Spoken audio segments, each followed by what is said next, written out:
So, welcome to these Easter Octave reflections. Today is Monday of the Octave of Easter, and the readings for today are taken from Acts chapter 2, verses 22 to 33.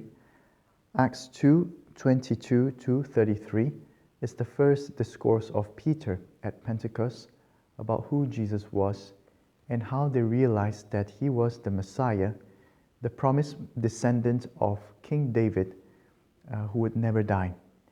In other words, it's the significance of his resurrection, that he rose to life to live forever, and that was the greatest sign of his divinity as Son of God.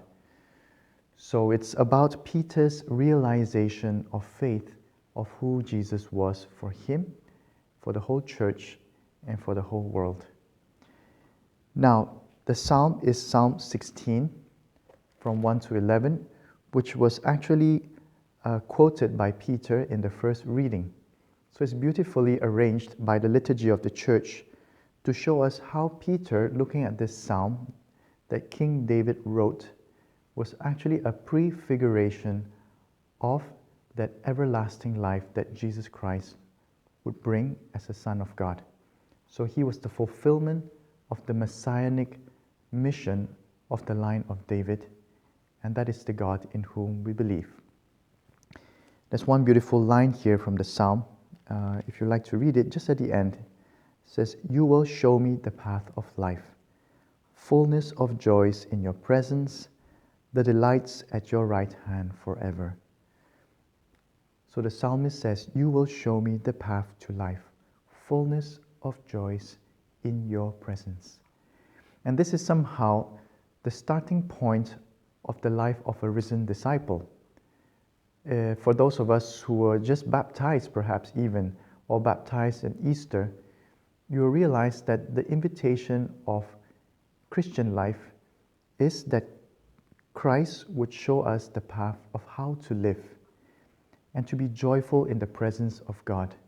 And this would be the basic of Christian life, to encounter God every day and to be filled with His joy in the midst of all the challenges that we might face and to be guided by Him.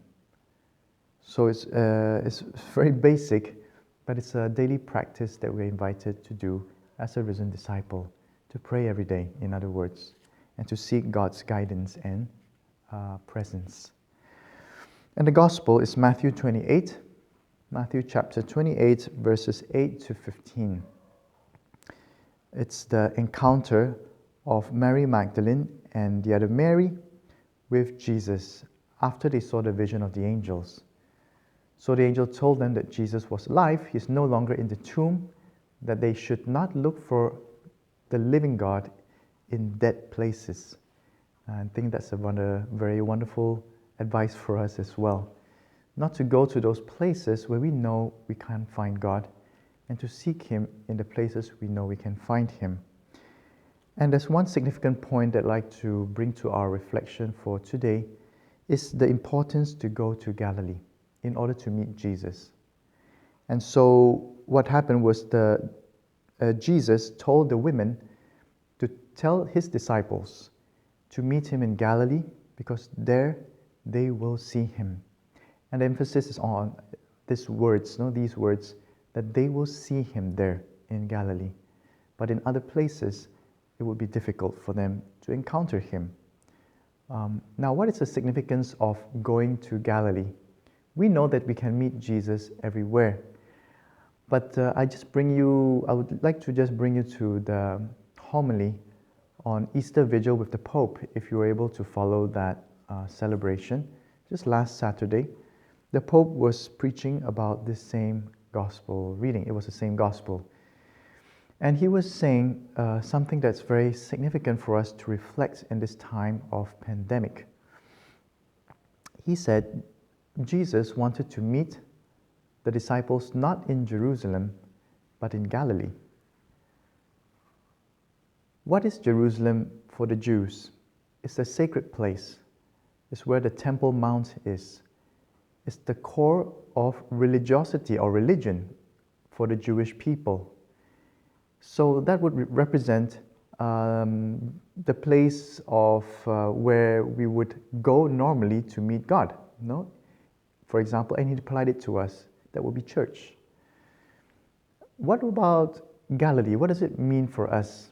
Galilee was a place of ordinary life, where the disciples first met Jesus, or to be more accurate, Jesus came to meet them in their ordinary lives, when they were fishing, if you remember, there was the Sea of Galilee, in the temples, in the synagogues, all in the area, the vicinity, in the mountains, the preaching on the mount, where he gave the Beatitudes.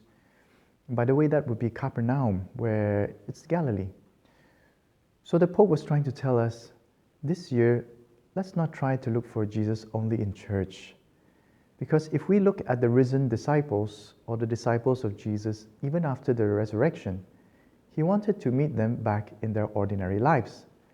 He didn't want to stay in Jerusalem or in the temple, but to reach out into the world where people were. Of course, there was a significance for him to go to Jerusalem for the sacrifice, because it was the Passover. And that would give the greatest significance to his death and resurrection. But upon that, it wasn't the end of the story. Jesus wanted to go to the ordinary lives of the disciples and to the people to whom they will meet in their ordinary lives.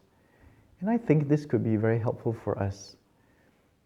Jesus is risen, and he wants us to look for him, to look for the encounter with him where we are. In our homes, in our workplaces, for those of us who are still working, in our challenges and difficulties, the crosses that we meet in every day, in our relationships with one another, with our neighbors, with our relatives, with ourselves, in our care for the world now with all that is happening. That's where he wants us to meet him, in Galilee, and not in Jerusalem, just in church.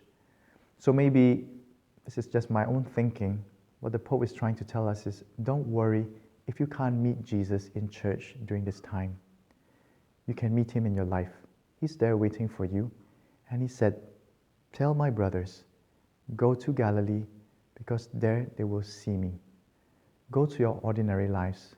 Go to the situations that you're facing, the feelings you have, the thoughts that you have, the worries, etc. There you will meet him. You will see Jesus in your life. So as we have our time of prayer, I just invite you to ask this one question. Jesus, where can I see you in my life, risen today?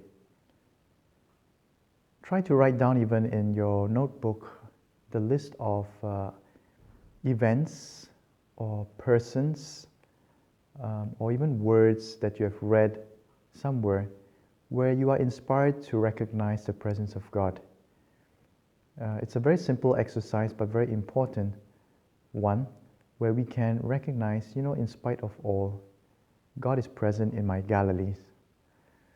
So just take some time today as we prepare for the reflections of this week on what being baptized means, or what being a risen disciple of Christ means, just by recognizing first his presence in our own Galilee, in our own lives, relationships, and situations of today. So until tomorrow, let's continue just in this little atmosphere of reflection.